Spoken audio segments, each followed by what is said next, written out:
அனைவருக்கும் வணக்கம். நவம்பர் 3ஆம் தேதிக்கான நடப்பு நிகழ்வுகளை தான் பார்க்க போகிறோம். வாங்க பார்ப்போம். முதல் செய்தியை பாருங்கள். மகளிர் உலகக்கோப்பை சாம்பியன் இந்தியா. இந்த மகளிர் உலகக்கோப்பை வந்து 1973 இங்கிலாந்தில் ஸ்டார்ட் பண்ணியிருப்பாங்க. முதல் மகளிர் உலகக்கோப்பை.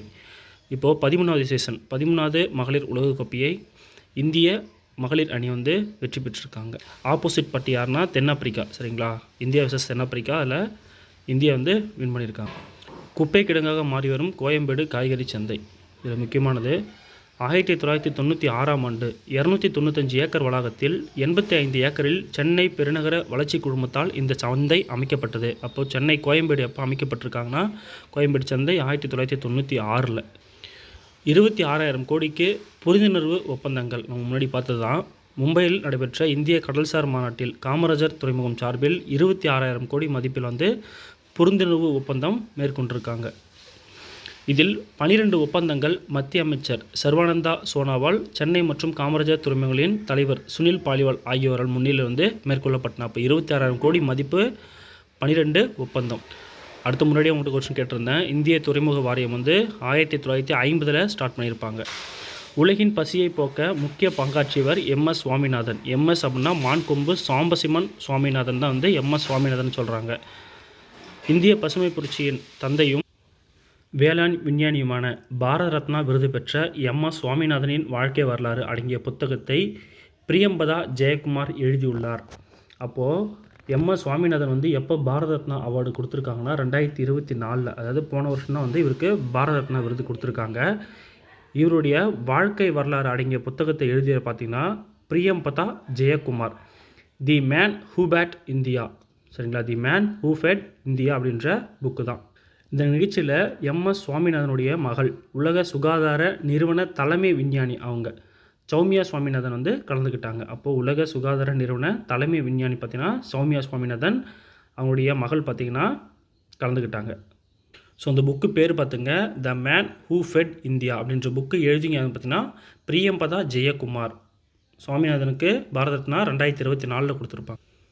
மலையேற்ற திட்டத்தில் 15,500 பேர் பங்கேற்பு தமிழக அரசு தகவல். உங்களுக்கான ஒரு கேள்வி. தமிழக அரசு எந்த மாதத்தை வந்து மலையேற்றத்துக்கான தடையற்ற மாதமாக அறிவிச்சிருக்காங்க? அதாவது இந்த மாதத்துலேருந்து இந்த மாதம் வரைக்கும் மலையேற்றத்துக்கான தடை விதிக்கப்பட்ட மாதமாக தமிழக அரசு அறிவிச்சிருக்கோம். அது எந்த மாதம்னு கமெண்ட் செக்ஷனில் கமெண்ட் பண்ணுங்கள். 20 ஆண்டுகளுக்கு பிறகு இந்தியா மீண்டும் காமன்வெல்த் விளையாட்டுப் போட்டிகள் நடத்த தயாராகிறது. 2036 ஒலிம்பிக் போட்டிகளை அகமதாபாத்தில் நடத்த வேண்டும் என்கிற பிரதமரின் விருப்பத்துக்கு முன்னடியாக 2030 காமன்வெல்த் போட்டிகளை நடத்த முற்படுகிறது. அப்போ 2036 இந்தியாவில் குஜராத்தில் அகமதாபாத்தில் வந்து ஒலிம்பிக் போட்டி நடத்த போகிறாங்க. அதுக்கு முன்னோடியாக வந்து 2030 காமன்வெல்த் போட்டி வந்து இந்தியாவில் நடத்தணும் அப்படின்னு பிரதமர் மோடி வந்து வேண்டுகோள் கொடுத்துருக்காரு. 2010 தில்லியில் நடந்த காமன்வெல்த் விளையாட்டுப் போட்டிகளின் போது புதுடில்லி புதுப்பொலிவு பெற்றது. அதுபோல் 2030 வந்து காமன்வெல்த் போட்டி வந்து நடத்தணும் அப்படின்னு சொல்லி கேட்டுட்ருக்காங்க. இப்போ 2026 பார்த்திங்கன்னா ஸ்காட்லாந்து நாட்டினுடைய கிளாஸ்கோ நகரில் தான் வந்து நடைபெற இருக்கிறது. அதே போல் 2010 காமன்வெல்த் போட்டியில் இந்திய வீரர்கள் பெற்ற 101 பதக்கம் வந்து தாக்கத்தால் தான் 2012 ஒலிம்பிக் போட்டி நமது வீரர்கள் 6 பதக்கங்கள் வந்து வெல்ல முடிஞ்சிச்சு. அப்போ 2010 இந்தியாவில் டெல்லியில் காமன்வெல்த் போட்டி நடந்துச்சு. அதில் நம்ம இந்திய வீரர்கள் 101 பதக்கத்தை வந்து பெற்றிருக்காங்க. ஸோ முக்கியமாக தெரிஞ்சுக்க வேண்டியது என்னென்னு பார்த்தீங்கன்னா, தற்பொழுது வந்து காமன்வெல்த் போட்டி எங்கே நடக்குதுன்னா ஸ்காட்லாந்து கிளாஸ்கோ. 2030 இந்தியாவில் நடத்துறதுக்கு கேட்டுட்ருக்காங்க. 2036 குஜராத் அகமதாபாத்தில் இந்தியா வந்து ஒலிம்பிக் போட்டியை நடத்துறதுக்கு கேட்டுட்ருக்காங்க. அடுத்தது திருக்குறள் பாருங்கள்.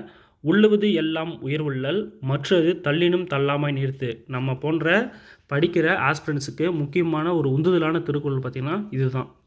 என்னென்னா, எண்ணுவது எல்லாம் உயர்வை பற்றியே எண்ண வேண்டும். அவ்வுயர்வு கைகூடாவிட்டாலும் அவ்வாறு எண்ணுவதை விடக்கூடாது. அதிகாரம் ஊக்கமுடைமை. சரிங்களா, அப்போது நம்ம படிக்கிறோம், படிச்சுக்கிட்டே இருக்கோம். அது சக்ஸஸ் ஆகுது, சக்ஸஸ் ஆகலை. நம்மளுடைய டார்கெட் என்ன? படிக்கணும், வேலைக்கு போகணும். ஸோ அந்த எண்ணம் மட்டும் நமக்குள்ளே இருந்துச்சுன்னா அது கண்டிப்பாக ஓரளவு சக்ஸஸாக மாறும். ஸோ எல்லாம் கன்சிஸ்டன்சியாக படிங்க. வெற்றிகரமாக விண்ணில் பாய்ந்தது LVM-3 M5 rocket. 4410 kilo CMS-03 செயற்கைக்கோள் புவிவட்ட பாதையில் வந்து நிலைநிறுத்தம். நம்ம வந்து கடந்த ஒரு வாரமாக இந்த ராக்கெட் பற்றி பார்த்துட்ருக்கோம். அடுத்த 15 ஆண்டுகளுக்குள் அதன் வாயிலாக தொலைத்தொடர்பு சேவைகளை வந்து பெற முடியும். அப்போது இந்த ராக்கெட்டுடைய ஆயுட்காலம் பார்த்திங்கன்னா 15 ஆண்டுகள் தான். சரிங்களா, இந்த CMS-03 அப்படின்ற ராக்கெட்டுடைய ஆயுட்காலம் பார்த்திங்கன்னா 15 ஆண்டுகள் 1,600 கோடியில் செலவிட்டிருக்காங்க. ஏறத்தாழ 2650 கிலோ எடை கொண்ட அந்த செயற்கைக்கோள் ஐரோப்பிய கூட்டமைப்பின் ஏரியன் ராக்கெட் மூலம் விண்ணுக்கு செலுத்தப்பட்டது. எந்த ராக்கெட்னா 2013 GSAT-7 ருக்மணி அப்படின்ற செயற்கைக்கோள். அந்த ராக்கெட் தான் வந்து ஐரோப்பிய கூட்டமைப்புடைய ஏரியன் ராக்கெட் மூலம் வந்து விண்ணுக்கு செலுத்தப்பட்டது. அப்போது 2013 செலுத்தப்பட்ட ராக்கெட்டோட எடை பார்த்திங்கன்னா 2650 கிலோ. சரிங்களா, ருக்மணின்ற ராக்கெட்டு GSAT-7.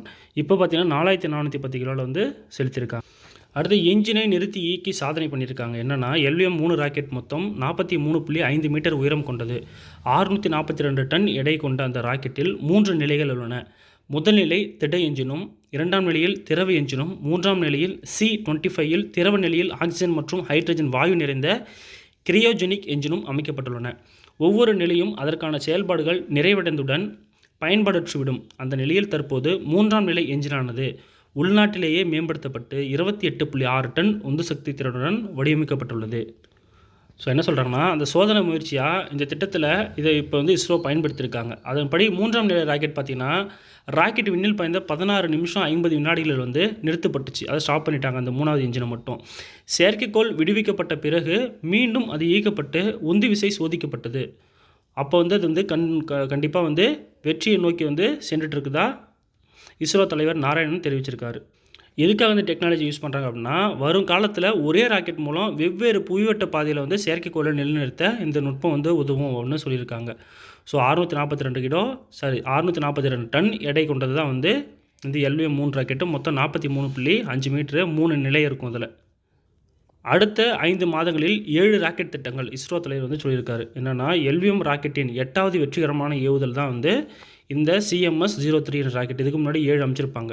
இதன் வாயிலாக 100% வெற்றியை அந்த ராக்கெட் பதிவு செய்துள்ளது. CMS-03 செயற்கைக்கோள் இந்திய கடலோர பணிகளுக்காக 15 ஆண்டு காலம் தொலைத்தொடர்பு சேவையில் வந்து இருக்கும் அப்படின்னு சொல்லியிருக்காங்க. அடுத்து LVM-3 M6 ராக்கெட் மூலம் தனியார் தகவல் தொடர்பு செயற்கைக்கோளை வரும் டிசம்பர் 2ஆம் வாரத்தில் ஏவ உள்ளோம். அப்போ LVM-3 M6 ராக்கெட் மூலம் தான் வந்து தனியாருக்காக தகவல் தொடர்பு செயற்கைக்கோளை வந்து அனுப்ப போகிறாங்க. அதைத் தொடர்ந்து PSLV-62 ராக்கெட் திட்டம் இந்த ஆண்டு இறுதியில் செலுத்தப்பட உள்ளது. அப்போ PSLV C-62 அப்போ இந்த வருஷம் தான் வந்து செலுத்த போகிறாங்க.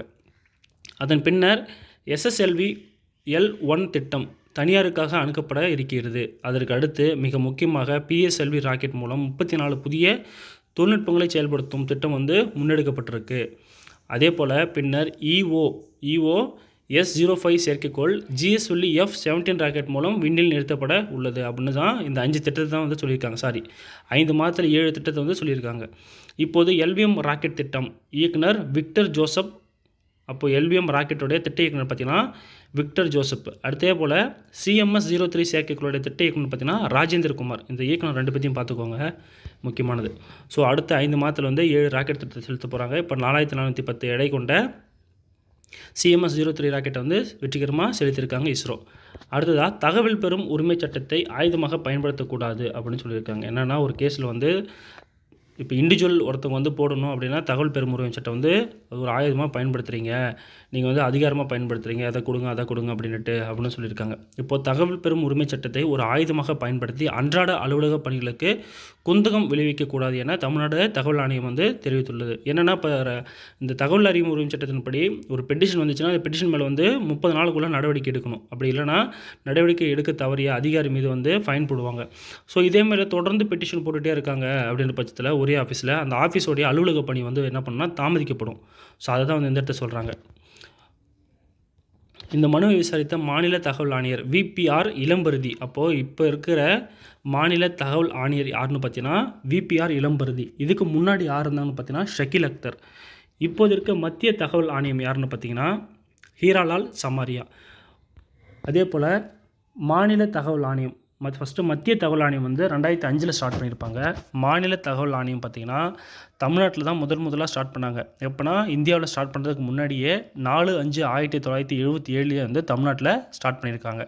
இதனுடைய தலைவர் மற்றும் உறுப்பினருடைய எண்ணிக்கைன்னு பார்த்திங்கன்னா ஒரு தலைவர் மற்றும் 10க்கு மேற்படாத உறுப்பினர்கள் வந்து இதில் இருப்பாங்க.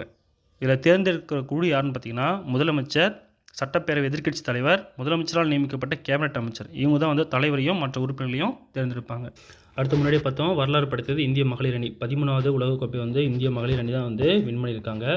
உலகக்கோப்பை போட்டியை நடத்தும் நாடே சாம்பியன் கோப்பை வென்றது இது 6வது முறையாகும். இப்போ வந்து உலகக்கோப்பை வந்து இந்தியா நடத்துதுன்னா இந்தியா வந்து ப்ரைஸ் வாங்கியிருக்காங்க. அதேபோல் அமெரிக்கா நடத்தினா அமெரிக்கா வந்து ப்ரைஸ் வாங்கியிருக்காங்க. அந்த மாதிரி 6வது முறையாக வந்து இந்த ப்ரைஸ் வாங்கினது. இங்கிலாந்து 3 முறை நடத்தியிருக்காங்க, 3 முறை ப்ரைஸ் வாங்கியிருக்காங்க. ஆஸ்திரேலியா, நியூசிலாந்து வந்து தலா 1 முறை நடத்தி 1 முறை வந்து சாம்பியன் ஆகியிருக்காங்க.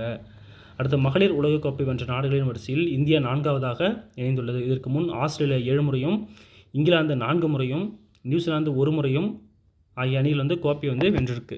அதாவது இதுக்கு என்ன வித்தியாசம்னா, போட்டி நடத்துகிற நாடே கப்பு வாங்கினதா வந்து ஃபஸ்ட்டு காலத்தில் இருக்குது. சரிங்களா? அது செகண்ட் காலத்தில் பார்த்திங்கன்னா டோட்டலாக வேறு கண்ட்ரி நடத்தியும் அந்த அணி வந்து கப்பு வாங்கினது. அடுத்த சின்னர் சாம்பியன் என்னென்னா, பிரான்சில் நடைபெற்ற பாரிஸ் மாஸ்டர்ஸ் ஆடவர் டென்னிஸ் போட்டியில் இத்தாலியன் யானிக் சின்னர் சாம்பியன் கோப்பை. உலக தரவரிசையில் அவர் மீண்டும் வந்து நம்பர் 1 இடத்தை வந்து பிடிச்சிருக்காரு. ஒட்டுமொத்தமாக இது அவரின் 5வது மாஸ்டர் பட்டம். அப்போது பாரிஸில் நடைபெற்ற மாஸ்டர்ஸ் ஆடவர் டென்னிஸ் போட்டியில் வந்து சின்னர் தான் வந்து சாம்பியன் பட்டம். ரஷ்யாவின் புதிய அணுசக்தி நீர்மூழ்கி கப்பல் நவீன ட்ரோன் வந்து இணைச்சிருக்காங்க. கபரோவ்சுக் என்ற புதிய அணுசக்தி நீர்மூழ்கி கப்பலை ரஷ்யா களமிறக்கி உள்ளதாக அந்த நாட்டு ஊடகங்கள் தெரிவித்துள்ளன. உலகில் வேறு எந்த நாட்டிடமும் இல்லாத வகையில் அணுசக்தியில் இயங்கும் ப்ரோவெஸ்ட்னிக் ஏவுகணையை ரஷ்யா கடந்த வாரம் வெற்றிகரமாக சோதித்து பார்த்தது. அப்போது இவங்ககிட்ட இருக்க அணுசக்தி நீர்மூழ்கி கப்பல் பார்த்திங்கன்னா என்னென்னா கபரோவ்சுக். அப்போ அதே போல் அவங்ககிட்ட இருக்க அணுசக்தி ஏவுகணை, சரிங்களா, இயங்குகிற ஏவுகணை பார்த்திங்கன்னா ப்ரோவெஸ்ட். அடுத்த சிறந்த வங்கி விருது மக்கள் சேவையில் 110 ஆண்டுகளுக்காக பணிபுரிஞ்ச காஞ்சிபுரம் மாவட்ட மத்திய கூட்டுறவு வங்கியானது 1915ஆம் ஆண்டு மே 23இல் தொடங்கப்பட்டு 110 ஆண்டுகளாக மக்கள் சேவையாற்றி வருகிறது. காஞ்சிபுரம், செங்கல்பட்டு, திருவள்ளூர் ஆகிய மாவட்டங்களில் 52 கிளைகளுடன் இயங்குகிறது. தலைமையகம் உட்பட 17 கிளைகள், சொந்த கட்டடங்கள் வந்து இயங்குகின்றன. இந்த வங்கி தான் வந்து சிறந்த வங்கி விருது வந்து கொடுத்துருக்காங்க. காஞ்சிபுரம் மாவட்டத்தில் இருக்க மத்திய கூட்டுறவு வங்கி தான் வந்து சிறந்த வங்கி விருது பெற்றிருக்கு. ஸோ தினமணியில் இருந்த முக்கியமான கண்டென்ட் தான். அடுத்து இந்து தமிழுக்கு போவோம். ஸோ நம்ம இந்தியா முழுக்க வந்து பார்த்திங்கன்னா வாக்காளர் பட்டியல் வந்து சிறப்பு தீவிர திருத்தத்தை வந்து செயல்படுறாங்க. அதில் இந்திய அரசியலமைப்பின் பிரிவு 326 படி எளிய மற்றும் சுலபமான செயல்முறையின் மூலம் இந்த திருத்தத்தை மேற்கொள்ளலாம் அப்படின்னு சொல்லியிருக்காங்க. இந்திய குடிமகனாக இருக்கணும், 18 வயது அல்லது மேற்பட்டவராக இருக்க வேண்டும், அந்த பகுதியில் வந்து வசிப்பவராக இருக்கணும், எந்த சட்டத்தினாலும் தகுதி நீக்கம் செய்யப்பட்டிருக்கக்கூடாது. இவங்களாம் வந்து பார்த்திங்கன்னா வாக்காளர் பட்டியல் வந்து சிறப்பு தீவிரத்தை மேற்கொள்ளலாம் அப்படின்னு ஆர்டிகல் 326 படி எளிமையாக சொல்லியிருக்காங்க.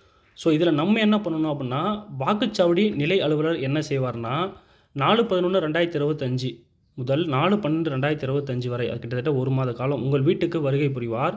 பகுதியளவு முன் நிரப்பப்பட்ட கணக்கெடுப்பு படிவத்தின் 2 பிரதிகளை உங்களிடம் வழங்குவார். படிவத்தை நிரப்புவதற்கு உதவுவார். நீங்கள் நிரப்பிய கணக்கெடுப்பு படிவத்தை சேகரித்து அதன் ஒரு நகல் படிவத்தை பெற்றுக்கொண்டதற்கான ஒப்புகை வந்து வழங்குவார். ஒவ்வொரு வீட்டுக்கும் குறைந்தது 3 முறை வருகை தருவார். அப்போ 3 டைம் நமக்கு ஒரு வருவாங்க, 2 படிவம் கொடுப்பாங்க. அதில் ஒன்று வந்து பார்த்திங்கன்னா நம்மகிட்ட கையெழுத்து வாங்கி அவங்க வச்சுப்பாங்க, இன்னொன்று வந்து நம்மகிட்ட கொடுத்துட்டு போயிடுவாங்க. நம்ம என்ன செய்யணும்னா கணக்கெடுப்பு படிவத்தினுடைய 2 பிரதியும் நிரப்பணும். தேவையான கணக்கெடுப்பு படிவத்தில் உங்களது சமீபத்திய புகைப்படத்தை வந்து ஒட்டணும். படிவம் நிரப்புவதில் ஏதேனும் உதவி தேவைப்பட்டால் வாக்குச்சாவடி நிலை அலுவலரை வந்து தொடர்பு கொள்ளணும். நிரப்பிய படிவத்தை வாக்குச்சாவடி நிலை அலுவலரிடம் ஒப்படைத்து ஒரு பிரதியில் அவர் படிவத்தை பெற்றுக்கொண்டதற்கான ஒப்புகை வந்து பெறணும். அதாவது நம்ம அவங்ககிட்ட ஒன்று கொடுத்துட்டு கையெழுத்து போடணும், அதே போல் அவங்களும் நம்மகிட்ட வந்து கையெழுத்து போட்டு கொடுக்கணும். இதுதான் வந்து நம்ம அந்த தீவிர திருத்தத்தில் செய்யப்படுது. இந்தியாவின் முதல் செய்தித்தாள் ஜேம்ஸ் அகஸ்டஸ் இக்கி என்பவரால் 1780ஆம் ஆண்டு தொடங்கப்பட்ட இவர் தி பெங்கால் கெஜட் என்ற பத்திரிகையும் கல்கத்தா ஜெனரல் அட்வர்டைசர் என்ற இதையும் வந்து வெளியிட்டிருக்காரு. இந்த 2 பத்திரிகையும் வந்து பார்த்திங்கன்னா பத்திரிகை 2 ஆண்டுகள் மட்டுமே நீடித்தது. பின்னர் ஆங்கிலேய அரசால் கைப்பற்றப்பட்டது. அப்போது இந்தியாவின் முதல் செய்தித்தாள் ஜேம்ஸ் அகஸ்டஸ் இக்கி எழுதிய 1780 தொடங்கப்பட்டது. இவர் தி பெங்கால் கெஜட் அப்படின்ற பத்திரிகையும் கல்கத்தா ஜெனரல் அட்வர்டைசரையும் வந்து வெளியிட்டிருக்கார். மகாத்மா காந்தியின் உப்பு சத்தியாகிரகம் ஆங்கிலேயர்களுக்கு எதிராக மக்களை அணிதிரட்ட பத்திரிகையாளர்களை பரவலாக பயன்படுத்தியது. 1930இல் மகாத்மா காந்தி கைது செய்யப்பட்டவுடன் அரசாங்கம் 1931ஆம் ஆண்டு பத்திரிகை சட்டத்தை இயற்றியது. சென்னையில் 1831இல் தொடங்கப்பட்ட முதல் தமிழ் பத்திரிகை என்ற பெயரிலேயே வெளிவந்தது. இந்த பத்திரிகை சென்னை கிறிஸ்தவ மத பிரச்சார கழகத்தால் வெளியிடப்பட்டது. அப்போது சென்னையில் முதல் தமிழ் பத்திரிகை எதுன்னு பார்த்தீங்கன்னா 1831 தொடங்கப்பட்டது. அதோட பேர் தமிழ் பத்திரிகை தான், சரிங்களா, அது பேர்லேயே வந்திருக்கு.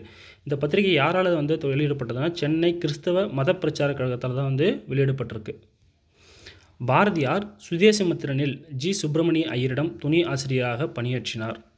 பின்னர் இந்தியா வார இதழ், விஜயா என்ற நாளிதழ், சக்கரவர்த்தினி மற்றும் கர்மயோகி ஆகிய மாதிரிகளை சுயமாக நடத்தியிருக்கிறார்.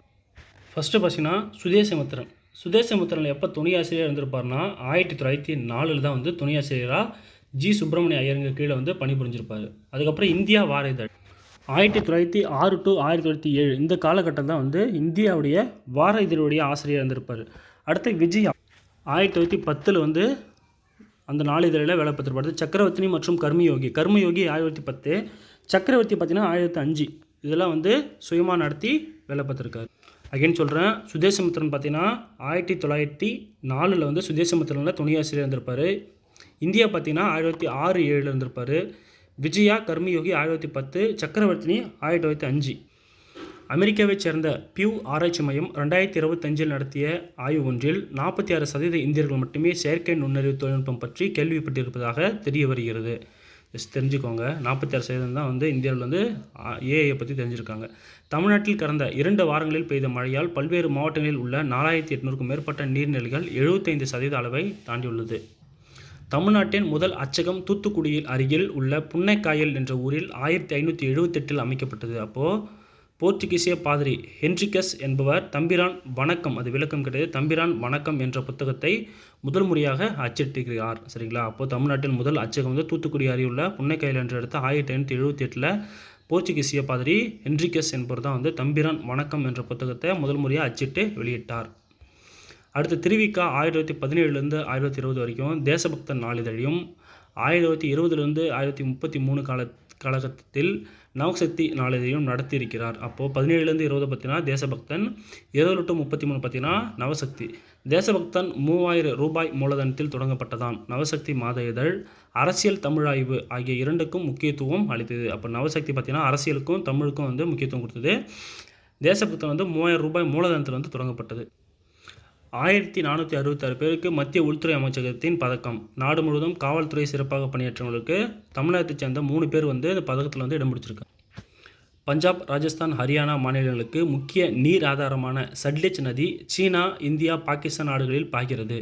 இதற்கு குறுக்கே பஹ்ரானங்கல் அணை, கோல் அணை மற்றும் நாத்பஜாக்ரி பாஸ்பா ஹைட்ரல் திட்டங்கள் வந்து அமைந்துள்ளன.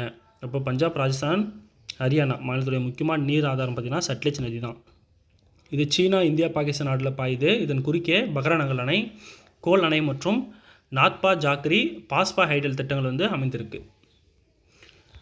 அடுத்ததாக பாருங்கள் ஒரு கோட்ஸு, சிக்மண்ட் பிராய்ட் அப்படின்னு சொல்லியிருக்காரு. இது நல்லா ஒரு மோட்டிவேஷனான கோட்ஸு. மனிதன் பிறக்கும்போது வெற்றித்தாள் போல்தான் பிறக்கிறான். இவ்வுலகில் அவன் கண்டு கேட்டு உற்று அறியும் சம்பவங்கள் மூலம் மெல்ல மெல்ல நல்லது கெட்டது பகுத்தறியும் திறன் ஆகியவற்றை பெறுகிறான் அப்படின்னு சிக்மண்ட் பிராய்ட் அப்படின்ற சொல்லியிருக்கார். திருப்பத்தூர் மாவட்டம் ஜவ்வாது மலையில் 5000 ஆண்டுகளுக்கு முந்தைய புதிய கற்கால கருவிகள் கண்டெடுப்பு. இது வந்து யூனிட் 6 டாப்பிக்கு. திருப்பத்தூர் மாவட்டம் வாணியம்பாடி இஸ்லாமிய கல்லூரி வரலாற்றுத்துறை ஆய்வு நெறியாளர் சி முகமது பஹீம் மேற்பார்வையின் கீழ் முனிவர் பட்ட ஆய்வாளர் ரங்கநாதன் ஜவ்வாது மலைக்கு உட்பட்ட நெல்லிப்பட்டு கிராமத்தில் 5000 ஆண்டுகளுக்கு முந்தைய கற்கால கருவிகளை கண்டுபிடிச்சிருக்காரு. இது வந்து யூனிட் 6 கண்டிப்பாக நோட் பண்ணிக்குவாங்க. சரிங்களா? எங்கன்னா திருப்பத்தூர் ஜவ்வாது அருகில் உள்ள நெல்லிப்பட்டு கிராமத்தில். இங்கு கண்டெடுக்கப்பட்ட கற்கோடாரி நீளமான ஒரு முனை கூர்மையான நுட்பமாக மெருகூர்க்கப்பட்டதாக உள்ளது.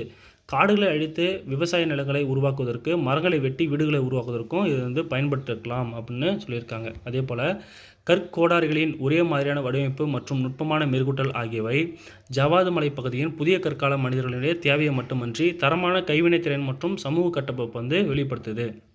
ஸோ இங்கே கண்டுபிடிச்சிருக்க அந்த கற்கால கருவி வந்து புதிய கற்காலத்தை சேர்ந்தது அப்படின்னு சொல்கிறாங்க. 5000 ஆண்டுகள் வந்து பழமையானது. இதுதான் வந்து அந்த கற்கோடாரிகள். பார்த்துக்கோங்க.